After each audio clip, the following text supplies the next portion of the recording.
El miedo a que los muertos resurjan de sus tumbas es tan viejo como el mundo. Y entre esos seres que podrían resucitar, los más temidos son los vampiros, los terroríficos señores de la noche. Yo soy Drácula. Seguro que habéis oído hablar de mí. Una criatura de la noche que se alimenta de sangre. Y no estoy muerto, pero tampoco vivo. Antes era un ser solitario al que todos temían. Pero hoy tengo muchos compañeros, estrellas del mundo moderno, que siguen mis pasos.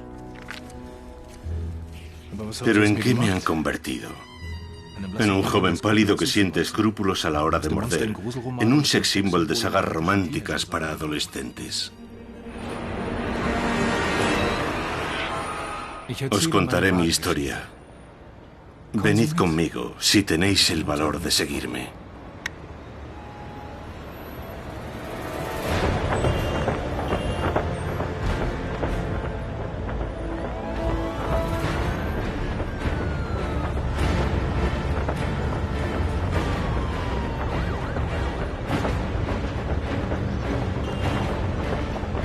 Drácula, la verdadera historia de los vampiros.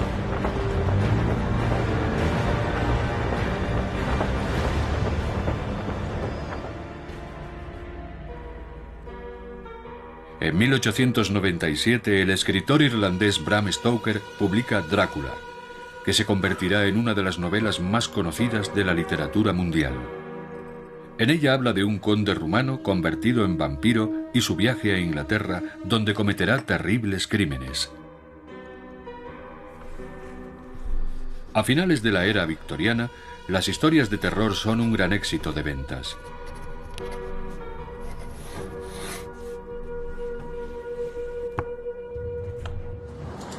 La tecnología avanza a pasos agigantados y el ritmo de vida es cada vez más rápido. El mundo ha estado gobernado por la religión, pero todo cambia de repente. Hay máquinas de vapor, prensa escrita, un gobierno sólido, barcos que zarpan con puntualidad. No queda espacio para lo oculto, lo sobrenatural o la religiosidad profunda. En un mundo moderno e innovador, Stoker introduce un vampiro, una criatura que continúa muy viva en el imaginario popular. Sin embargo, hoy casi nadie recuerda a su autor. Sus cenizas descansan en un humilde crematorio de Londres. Mi creador. Quien me hizo famoso. Y no solo eso. En su libro, Stoker describe muchas de las características y facultades que hacen reconocible a un vampiro.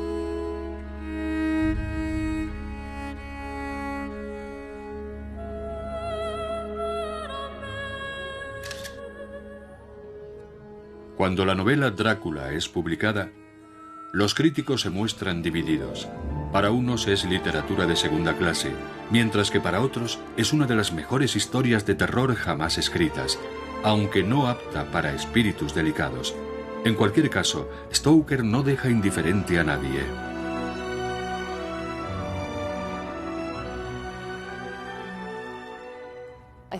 La creencia de que el espíritu sobrevive a la muerte permite fantasear sobre ese periodo que va desde el fallecimiento hasta la llegada del alma al otro mundo. El temor a que el alma no pueda separarse del cuerpo siempre está presente. Por eso las leyendas de muertos que vuelven de la tumba están tan extendidas. Mucho antes de la publicación de Drácula ya se conocían historias de supuestos vampiros. En el año 1732, el médico militar Johann Flukinger investigó el caso de un tal Arnold Paole por orden de la administración militar austríaca. Al parecer se trataba de un no muerto que cometía sus crímenes por la noche en un pequeño pueblo de Serbia, un suceso que provocó una auténtica psicosis colectiva. Recuerdo bien el caso de Arnold Paole. Al pobre no le dejaron descansar.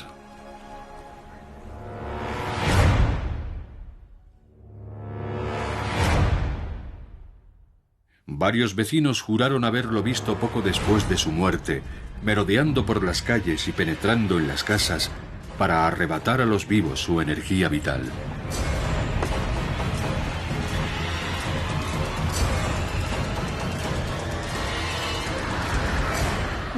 La creencia en los no muertos, que se alimentan de la sangre de los vivos, ya formaba parte de las supersticiones de la antigüedad grecorromana. En el calendario romano figuraba una celebración, que tenía lugar en mayo, destinada a ahuyentar a los espíritus de aquellos pobres desdichados que no habían logrado alcanzar el más allá.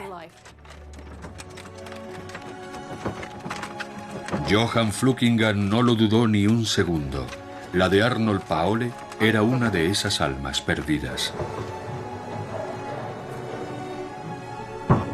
Según él, el cadáver apenas mostraba signos de descomposición. Al parecer ignoraba que un cuerpo enterrado está expuesto a una menor acidez, por lo que su descomposición es inferior a la que presenta un soldado muerto en el campo de batalla. Tampoco sabía que al secarse un cuerpo, sus uñas pueden parecer más largas o que el pelo se sujeta bastante bien a la piel seca. Todo lo que describió en su informe es muy normal. Es lo mismo a lo que yo me enfrento a diario. Solo algo inusual, que no encaje en esa descripción, podría sugerir circunstancias sospechosas.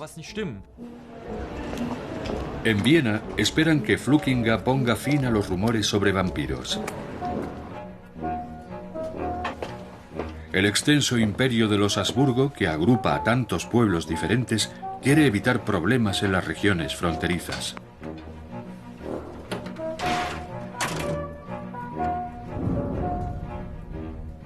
Pero su dictamen no colmará sus deseos, como muestra el informe final consignado en negro sobre blanco en el Archivo Real.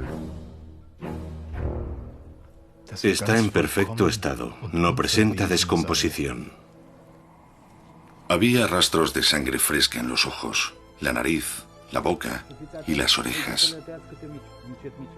Sin duda se trataba de un verdadero vampiro. Así que ordenó incinerar el cuerpo ese mismo día y devolver las cenizas a la tumba.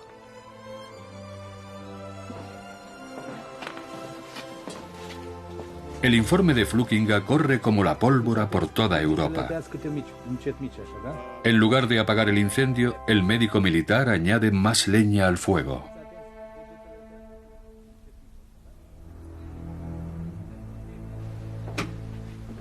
Todo el mundo hablaba de nosotros. Ya no éramos una fantasía de aldeanos supersticiosos, sino el objeto de disputas académicas.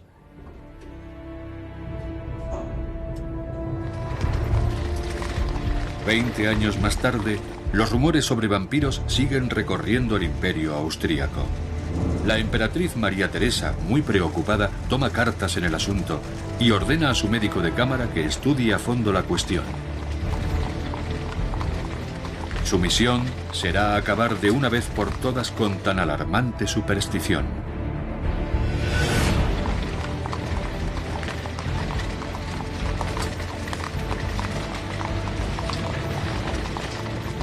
Gerard van Swieten es un hombre muy culto y un defensor acérrimo de la ciencia moderna.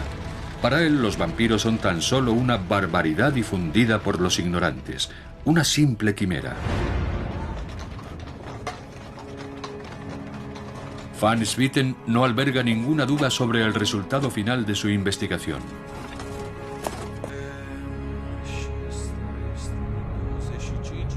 Tras un minucioso examen, el médico de la emperatriz achaca a causas naturales como la falta de aire y el proceso de fermentación la sangre que fluía desde la boca, el cuerpo hinchado y la piel rosada. Sus conclusiones son enviadas a la corte. Todo este escándalo nace de un vano temor, de una credulidad supersticiosa, de una fantasía oscura y agitada, y ante todo, de la ingenuidad y la ignorancia del pueblo. Un categórico informe que aspira a desterrar a los vampiros de la faz de la tierra.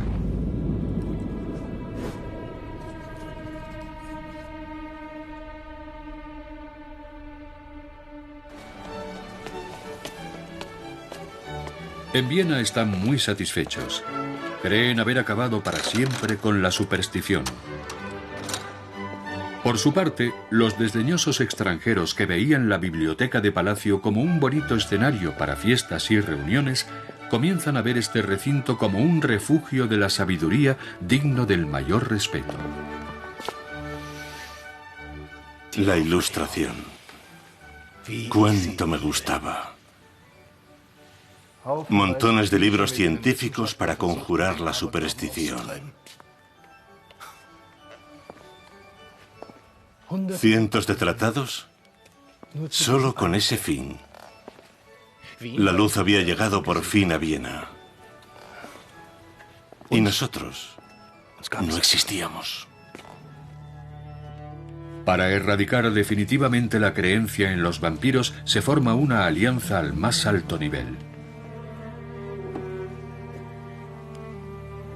El mismo Papa ha escrito tratados definiendo el vampirismo como una alucinación de personas enfermas, y la emperatriz se suma a tan elevado empeño. El 1 de marzo de 1755 es publicado el llamado Decreto de los Vampiros, en el que se establecen penas muy severas para quien se atreva a abrir tumbas sin autorización y clavar estacas a los cadáveres.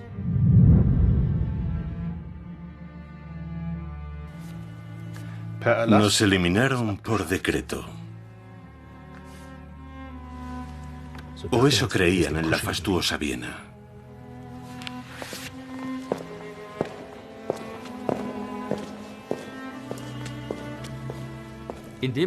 Al enterarse de que gobiernos e instituciones investigan la existencia de vampiros, la población empieza a pensar, si el Estado se ocupa de esto es porque oculta algo importante. Al incluirlo en la ley, las autoridades reforzaron la creencia de que aquello era real. De lo contrario, no habrían puesto en marcha investigaciones o promulgado leyes y decretos. Fue un arma de doble filo que acabó reforzando la superstición.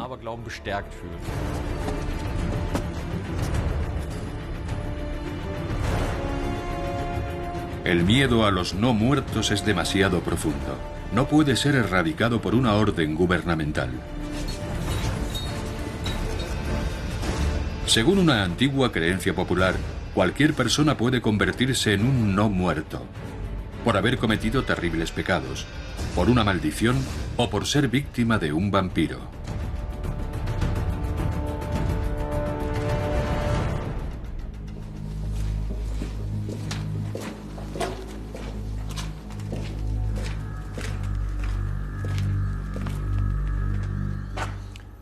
Cuando alguien vive tanto como yo, recorre el mundo entero y no he visto un solo lugar donde no me conozcan. Sí. Una bonita colección.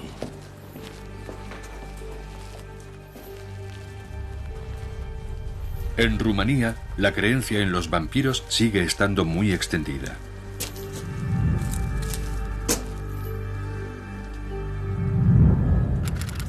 En la primavera de 2004, el pequeño pueblo de Marotino de Sus apareció en los titulares de la prensa local con motivo de la profanación de una tumba.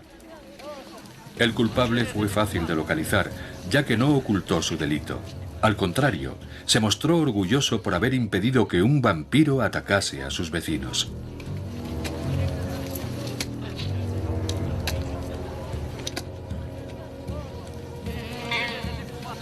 El pastor Mircea Mitrica describió los síntomas de la víctima.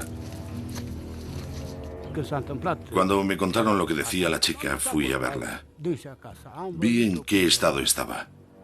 Y vi cómo lloraba mientras decía, ahí está, me va a matar, me va a comer.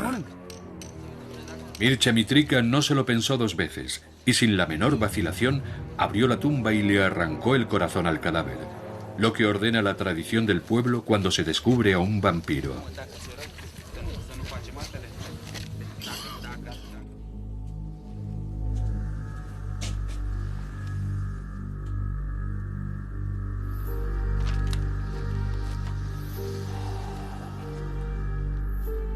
Esta es mi colección.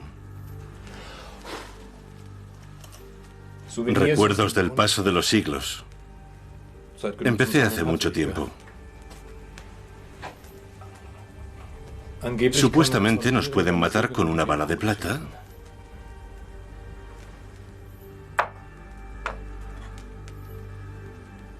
O atravesándonos el corazón con una estaca de madera.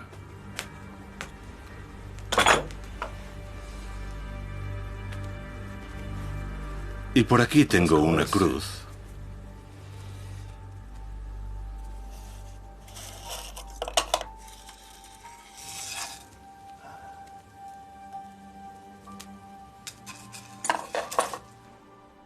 De la que huimos como de la peste.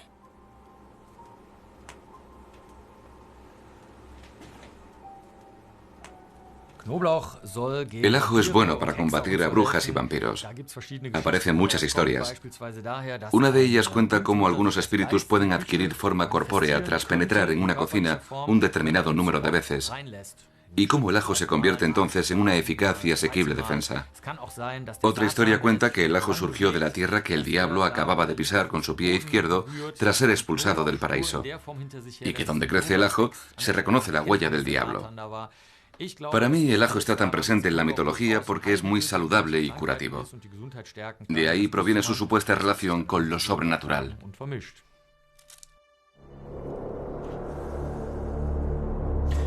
En Rumanía existen muchos rituales para mantenernos a raya e impedir que volvamos del otro mundo. Y algunos son muy eficaces.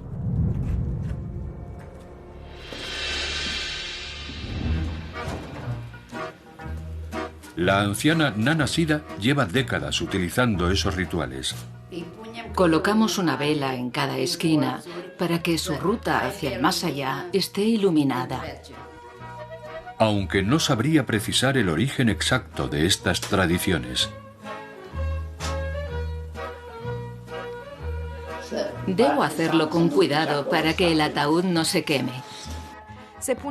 Una de las costumbres más comunes es esparcir en el ataúd semillas de amapola para que el difunto se entretenga con ellas. Además, la amapola es un narcótico que tranquiliza al espíritu de la persona fallecida. También se puede poner un poco de pólvora para que el espíritu tenga miedo de volver. Restregar un ajo en las paredes interiores para que el espíritu pueda descansar es otra costumbre tradicional.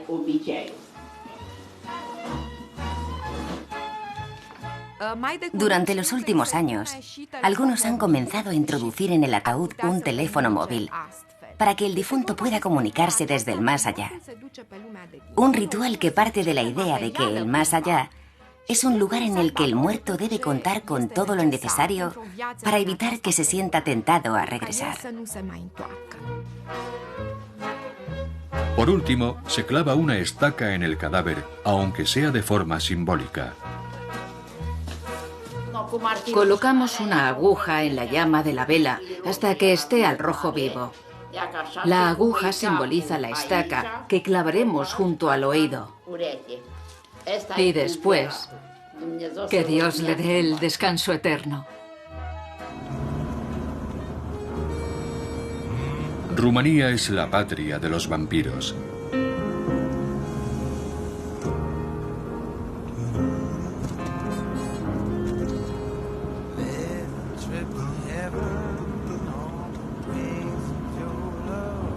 Transilvania y Valaquia son dos regiones que incluso hoy en día siguen sonando lejanas, como envueltas en la niebla del pasado. En esta tierra misteriosa, la gente aún teme a los vampiros, pero también vive gracias a ellos. Drácula es todo un valor publicitario.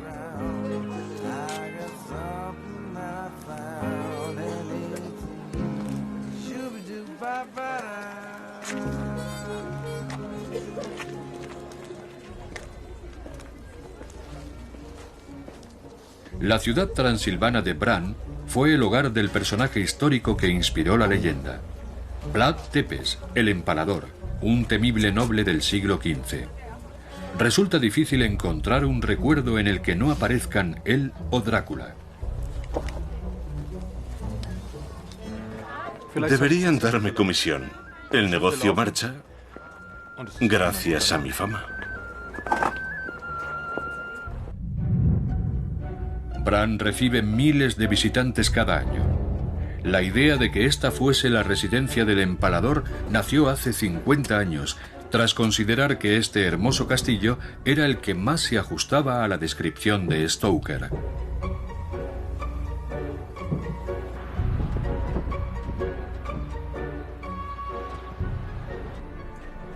¿Habría tenido tanto éxito su novela sin Vlad el Empalador?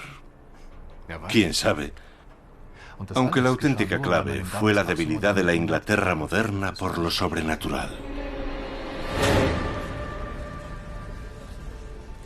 Stoker oye hablar por primera vez de Vlad Tepes el Empalador durante una sesión de espiritismo, una actividad lúdica muy de moda entre las clases altas desde 1890. Incluso los científicos participan. Un historiador húngaro, tras ser presentado a Stoker, le cuenta la historia de Vlad Tepes, el señor de Valaquia, el terrible Vlad el Empalador. El escritor escucha atónito su minucioso relato que retrata su extrema crueldad. El primer documento histórico que menciona la figura de Vlad Tepes está fechado en 1463 y es un texto en rima muy alejado de la realidad. Valaquia, donde también vivieron el padre y el hijo de Tepes, era por entonces una región muy extraña, casi tanto como la luna.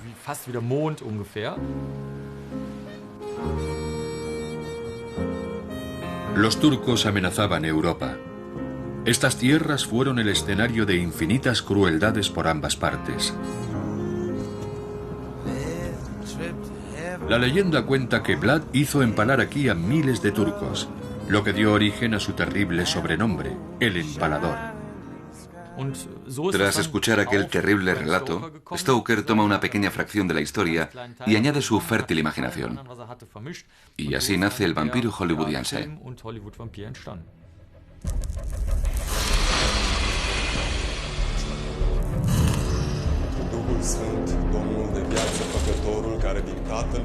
El Drácula de Stoker es un despliegue de fantasía irlandesa condimentado con un toque de historia tradicional rumana.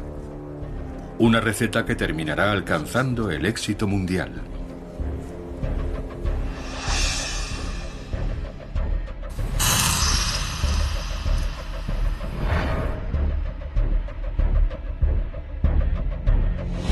El más famoso vampiro también debe su nombre al siniestro y cruel príncipe valaco del siglo XV.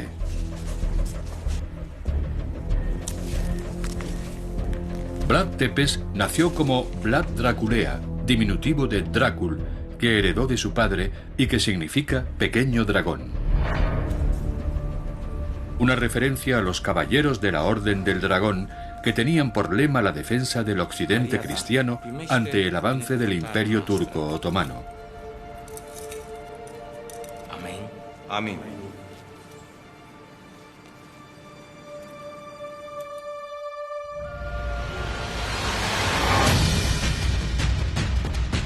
Vlad Tepes era un guerrero despiadado y temido que torturó y masacró a miles de enemigos.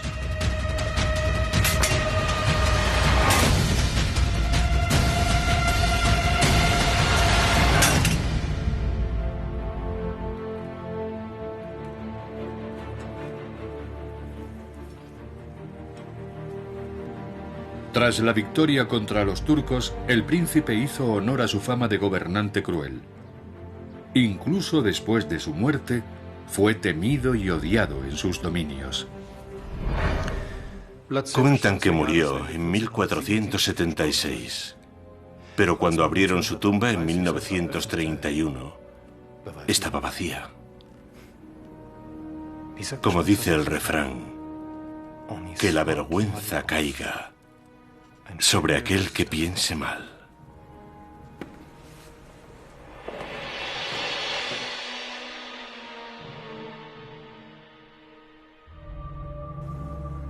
La pluma de Bram Stoker transforma al sanguinario príncipe Vlad en un vampiro que se alimenta de sangre. Incluso cambia el título inicial de la novela, de El no muerto a Drácula.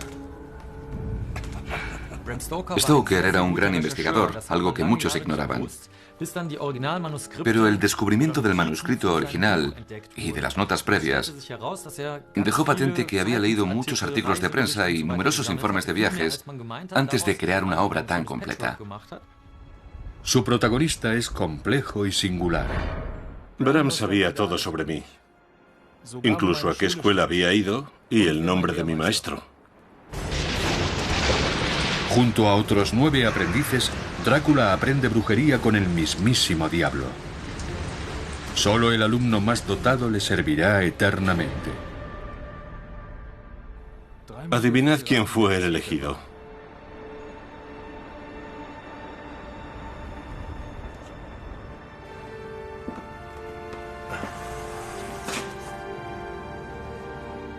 Stoker no fue el primero en escribir sobre vampiros, pero contó cosas que nadie más sabía.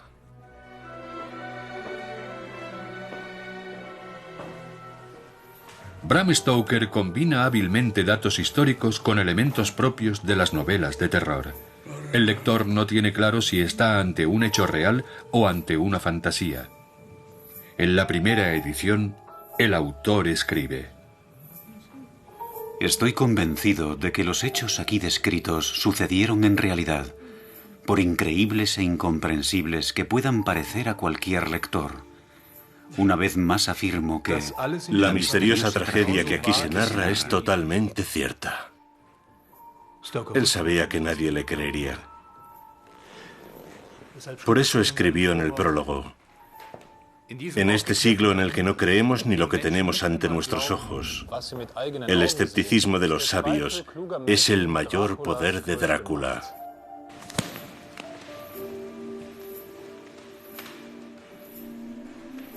En un momento en el que se intenta comprender todo, Stoker se divierte sembrando dudas. Por eso Drácula viaja a Inglaterra en un barco ruso que encalla frente a la costa de Whitby. Un lugar donde no es extraño que la prensa de la época se haga eco de algún naufragio. El barco varado se puede ver en la playa, con su aspecto perdido, tenebroso y solitario, como un buque fantasma en el que solo una persona ha sobrevivido. Esa persona es Drácula, que tras saltar a la playa, penetra en un mundo moderno, avanzado y tecnológico, donde comienza a cometer sus actos depravados y siniestros. Pero Drácula no permanece mucho tiempo en Whitby. Su objetivo final es Londres, el lugar que, según Stoker, le parece el más sabroso de todo el mundo. Para un vampiro, la capital del imperio es como el país de Jauja. Un lugar fascinante por el que pasean sabrosos manjares procedentes de todo el planeta.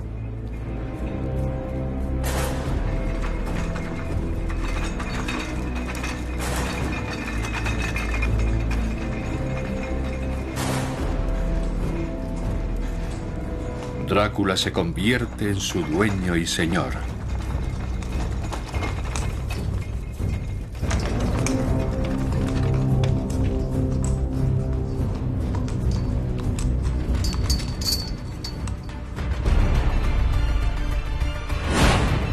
Desde entonces, los vampiros han dominado el mundo y se han convertido en el reflejo del gusto y la moda de su tiempo.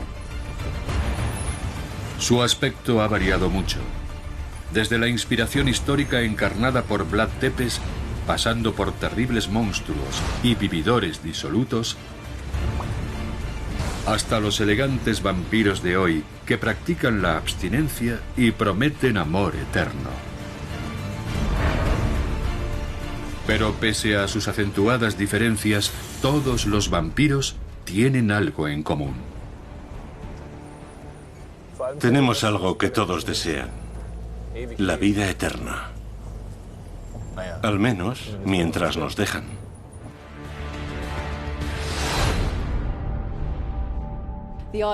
La idea de un Drácula inmortal es algo que se opone a la corriente cultural vigente. Es un concepto que se enfrenta a los valores que constituyen e impulsan nuestra sociedad: el materialismo, el conformismo y la respetabilidad. La leyenda de Drácula se basa en la inmortalidad, que es algo que no encaja en los valores de nuestra sociedad materialista. Los vampiros de hoy tienen muy poco que ver con Drácula. Algunos incluso intentan ser buenas personas. Hollywood ha convertido al monstruo sanguinario y nocturno en un adolescente enamoradizo y vulnerable.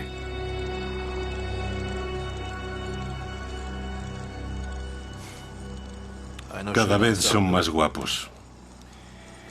Y en mi opinión, más niñatos. Cuando Stoker diseñó mi imagen, seguramente pensaba en su amigo, el gran Henry Irving. Henry Irving, el actor shakespeariano más famoso de su época, tenía como representante a Bram Stoker. Irving no quiso interpretar a Drácula porque le parecía trivial. ¿Y quién se acuerda hoy de él? A mí me conocen en todas partes, aunque ya no salga en tantas películas. Pero todo el mundo cree saber cómo soy. Y algunos incluso están convencidos de haberme visto en persona alguna vez. O al menos a otro de su especie. Como un testigo aseguró en Londres en 1970. Según sus declaraciones, un muerto viviente había escapado del cementerio de Highgate. Un rumor que desató una desenfrenada persecución. El joven que aseguró haber visto al no muerto facilitó una pequeña descripción. Y muchos ataúdes fueron destruidos en la mayor cacería de vampiros del siglo XX. En la década de los 70, cuando todo tenía explicación, surgía algo que traspasaba los límites de la razón. Y el veredicto fue el siguiente. No vamos a discutir más sobre algo incomprensible. Nos encontramos ante un fenómeno vampírico, del mundo de las sombras, la oscuridad y las tinieblas. Durante semanas, el vampiro de Highgate hizo que Londres contuviese la respiración. Pero, ¿qué contó el supuesto testigo? Era una figura alta y gris, de unos 2,5 metros de altura. Parecía avanzar flotando por el camino, sin hacer ningún ruido.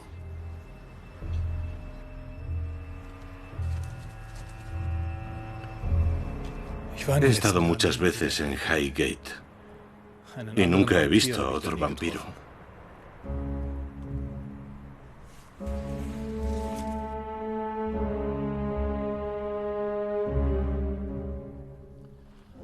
Pero éramos temidos en todo el imperio. En Irlanda, la patria de Stoker, llevamos vagando más de 1000 años.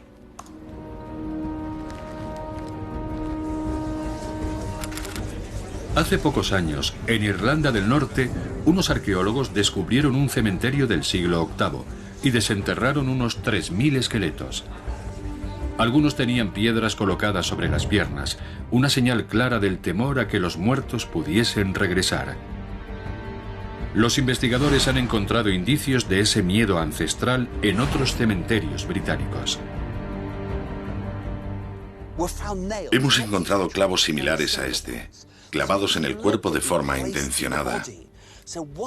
Uno atravesaba el hombro derecho, otro estaba en el corazón y otro en el tobillo izquierdo. Todos estos clavos parecían tener como finalidad evitar que el fallecido pudiese levantarse de nuevo. Tal vez esos muertos eran sospechosos de ser vampiros.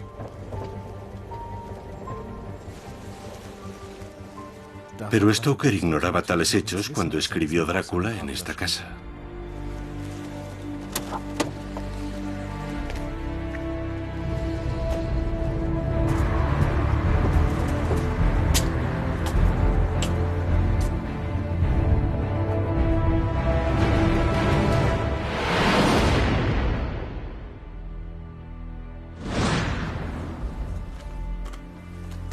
Sin embargo, en tiempos de Stoker, las historias de muertos vivientes eran muy populares en las Islas Británicas.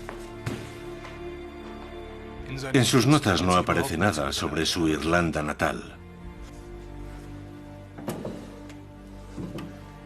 Allí solo existen elfos, hadas, duendes y otros seres mágicos. Aunque bien mirado, ¿por qué escribir sobre lo que ya se conoce?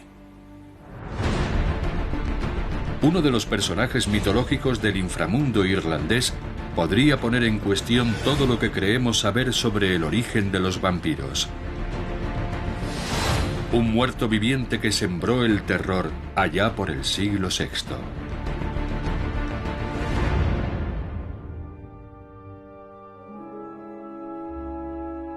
Incluso conocemos la ubicación de su tumba, cubierta por una enorme roca que le impide escapar.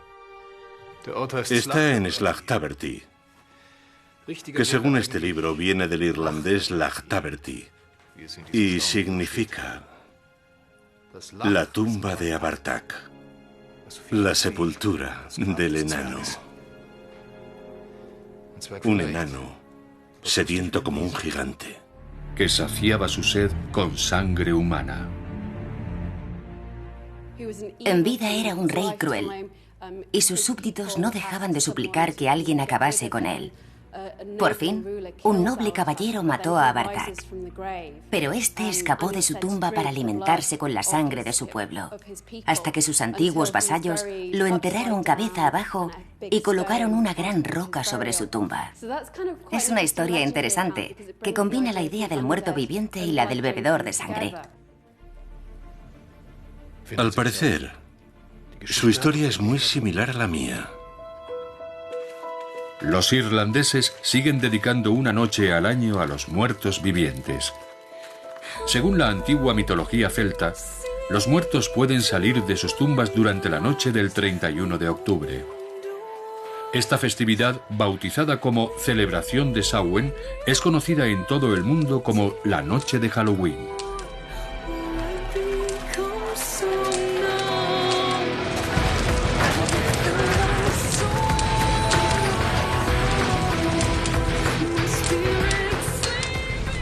Me gusta ver cómo disfrutan. Incluso pierden el miedo atávico a la oscuridad. El verdadero objetivo de estos antiguos rituales es mantener a raya a los muertos.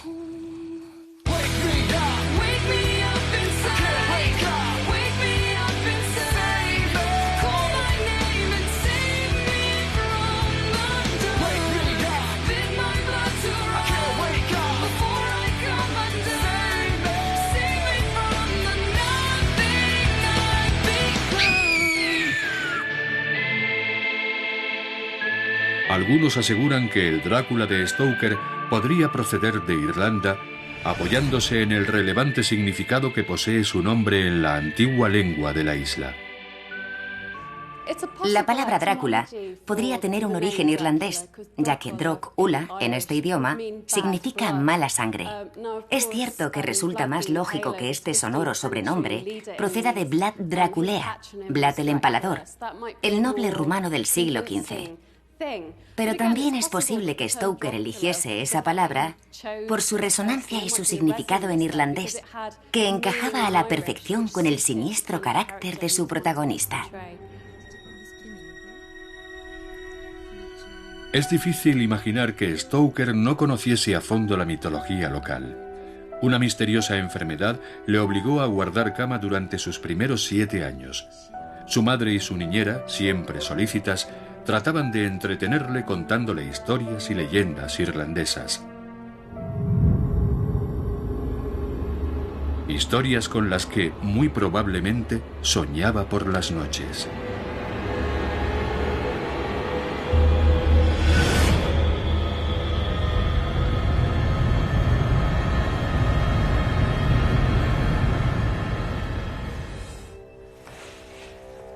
Tal vez era incapaz de diferenciar el sueño de la realidad. Bram Stoker murió el 20 de abril de 1912 sin dejar ningún testimonio escrito que clarificara dónde y cuándo oyó hablar por primera vez de vampiros y muertos vivientes. Según el informe forense, la causa de la muerte fue el agotamiento.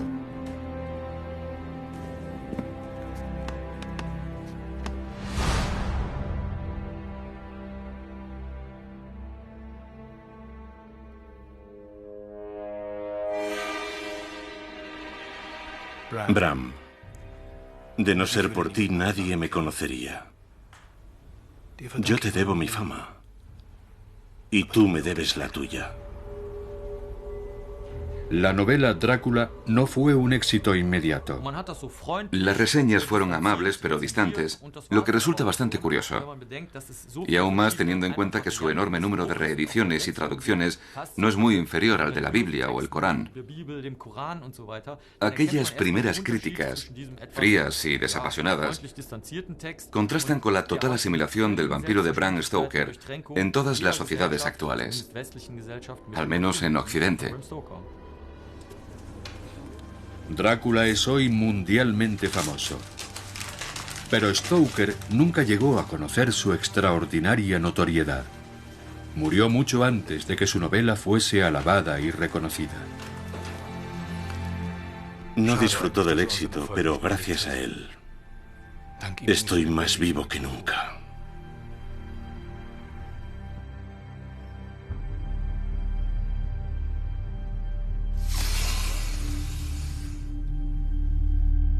Tras su muerte, el escritor irlandés Bram Stoker fue incinerado, algo muy poco usual en aquella época. ¿Es posible que en sus momentos finales sintiese miedo de su propia fantasía? ¿Miedo al mundo tenebroso que hay entre la vida y la muerte? Ese lugar siniestro y desconocido cuyas insondables tinieblas nos angustian y aterrorizan. ¿Quién sabe? Ya conocéis mi historia y sabéis que nunca moriré, porque nunca he estado vivo. Solo existo en vuestra imaginación y de vosotros depende cuándo y dónde volveré a aparecer.